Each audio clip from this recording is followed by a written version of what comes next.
Nakaranas ka na rin ba ng pagsubok sa buhay na akala mo hindi mo na kaya?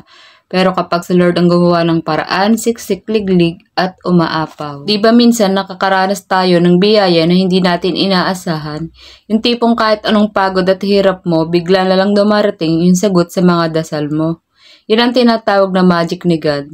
Kapag siyang gumawa ng paraan, asahan mo, siksik, liglig at umaapaw. Alam nyo, hindi sa lahat ng oras ay okay ang takbo ng buhay. Minsan, sobrang dami ng pagsubok na para bang walang katapusan. Pero tandaan mo, sa kabila ng lahat ng yan, may Diyos na laging naandyan para sa atin. At kapag siyang nag-provide, higit pa ito sa ating inaasahan. Huwag kang mag-alala kung sa tingin mo ay matagal ang sagot sa mga dasal mo. Baka hindi pa ito ang tamang panan at oras. Baka mas may magandang plano si God para sa'yo.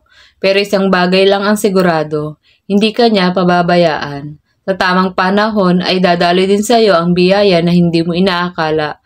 Kaya ipagpatuloy mo lang ang pagtitiwala at pagtsatsaga.